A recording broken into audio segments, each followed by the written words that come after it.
and welcome to Market Insights, our video series from Northwest Capital Management. This is the third edition of the series and follows editions published last year in February and August. A link to these editions can be found in the description to the video. I'm Scott Fisher, and I'll be hosting this video along with my colleague Cole Anderson. Thanks, Scott. Glad to join you today. Now, in this video, Cole and I will be walking you through a summary of the themes markets faced in 2022, how things are shaping up for the coming year, and how we look to prepare for what lies ahead. Now let's get started. As we have all seen, 2022 turned out to be a very difficult year for almost all financial assets. Bonds were the first and most consistent victim of the clear Fed pivot to hawkishness. Rising rates hurt bond prices directly, since lower yielding bonds become unattractive compared to new higher yielding issues. However, rates also hurt stocks, since they are both a response to higher inflation and increase the cost of doing business. As we will see, in 2022, profit margins fell as costs rose, and stocks with the longest expected payoff cycles, like technology, felt the most pain. On the other hand, commodities generally, and energy specifically, rose in the face of higher inflation. These conditions were all in place as 2022 began and only grew more pronounced. So let's review our themes. Most were headwinds for markets in 2022, and some may continue to be in the early stages of 2023. However, as we will see later, there are some positive aspects of each that could turn out to be tailwinds in 2023 and beyond. In the slides that follow, we will focus on the challenges that each theme represents. We will highlight how the themes may have evolved and whether they remain headwinds or are being mitigated by other developments.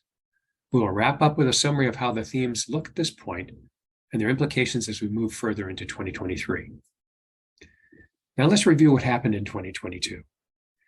The pandemic supply issues, the war in Ukraine, and abundant stimulus combined to drive inflation higher than it had been in decades.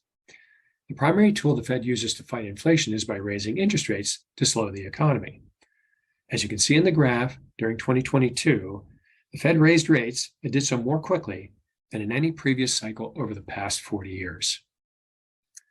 The inflation news was difficult for much of the year, with headline CPI peaking at 9.1% in June.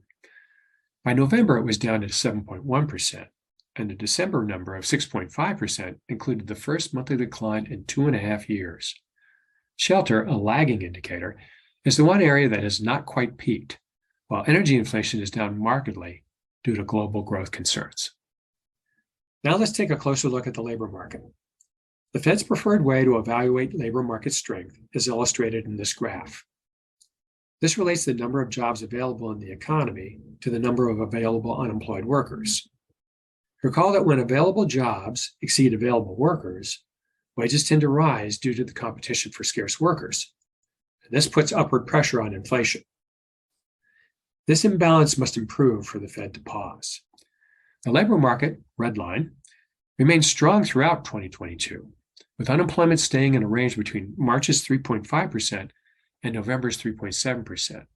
While job openings continue to exceed 10.5 million versus the 6 million unemployed, this gap is expected to close as layoffs accumulate. The earnings outlook is heavily influenced by the impact on profit margins from the increasing costs of all types of inputs, from raw materials to labor. It makes sense when inflation increases costs faster than sales are able to grow, profit margins get squeezed. This is happening in the economy now, as we can see in this graph.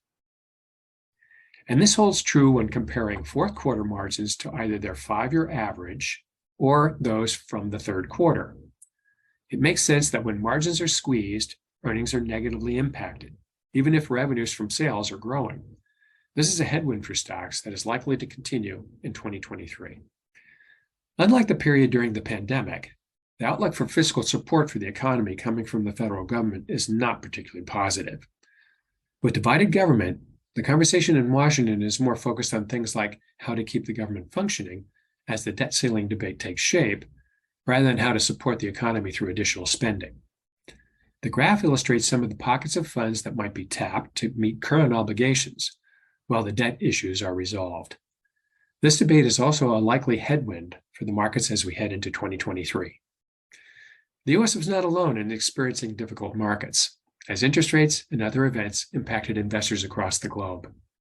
As we've discussed, supply chain issues, reopening hitches, pandemic lockdowns, and the war in Ukraine combined to create a global inflationary environment that forced both developed and emerging economies to react and adjust. The impacts were often worse outside the US, particularly for Europe as it struggled with energy security, and China, which only recently emerged from the clutches of its zero COVID policies. This makes for an interesting backdrop upon which a new set of investment opportunities may play out. Investment weakness lowers valuations and provides entry points that can have higher return expectations going forward. While the leading economic indicators are mixed at present, it is plain that the US is only in the middle of the pack.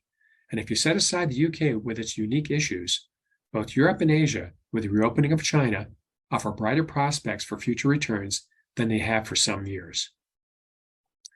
So let's return to a summary of our themes. For this, we feel it is helpful to use the Headwinds and Tailwinds table. In a number of cases, some factors that were 2022 headwinds could persist, but essentially all have aspects that could become tailwinds at some point in 2023. The first and most important theme is the Fed.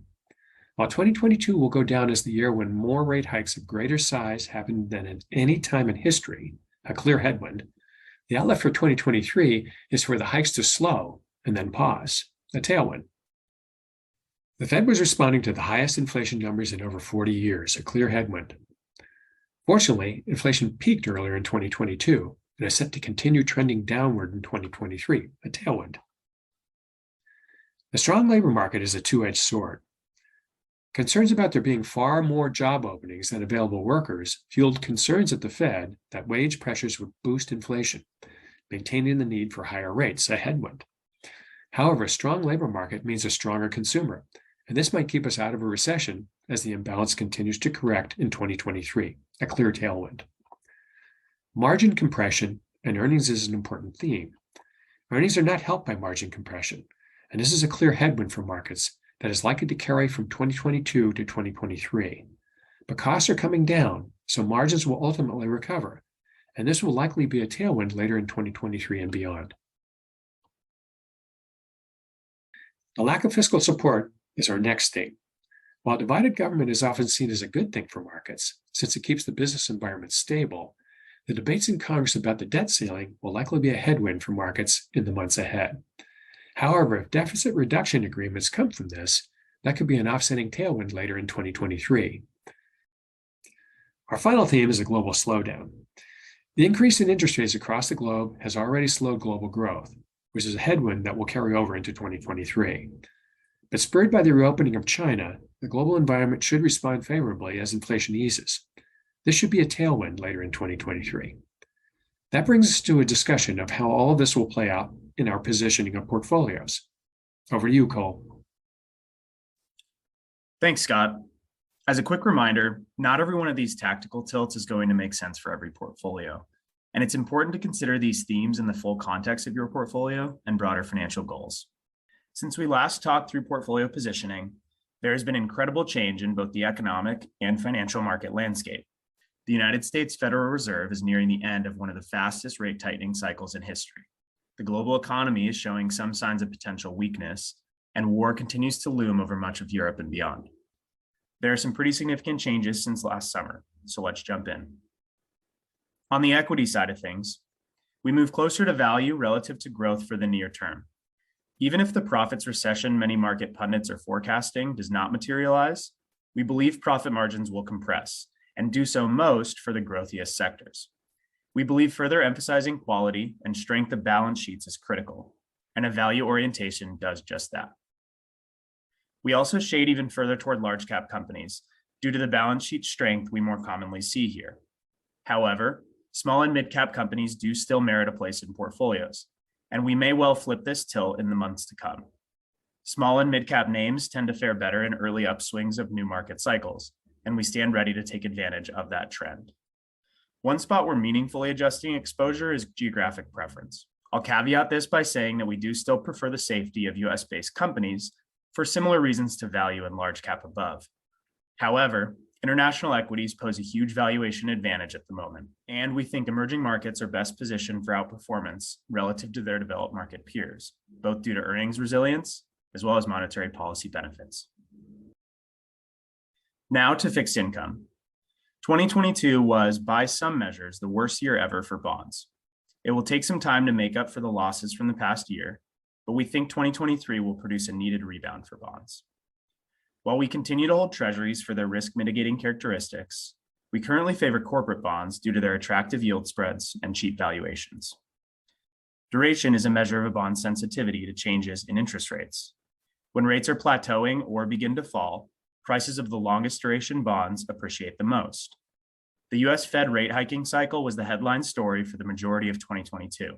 And while their battle with inflation continues, we believe the path of rates will level out this year, opening up an opportunity for stepping out into longer duration assets.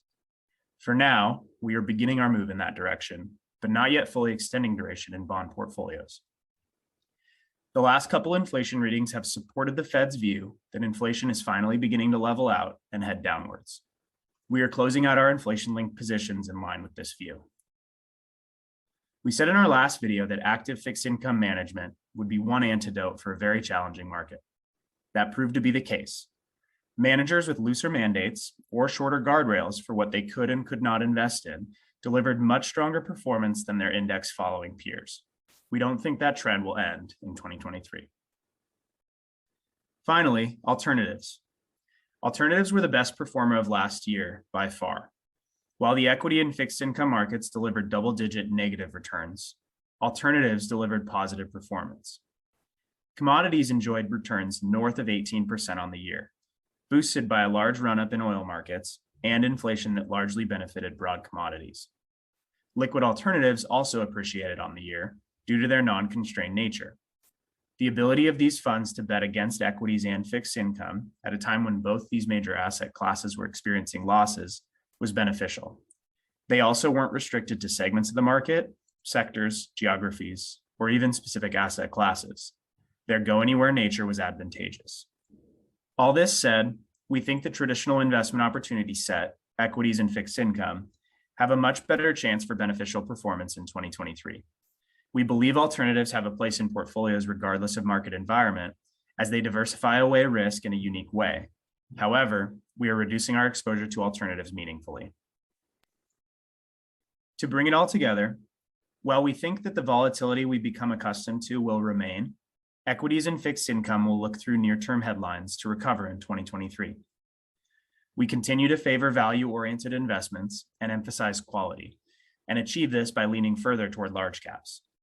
We also are optimistic about rebound prospects for international equities, both in the developed and emerging markets. We think inflation is going to moderate, and we think the rate rising cycle will come to an end, benefiting bonds.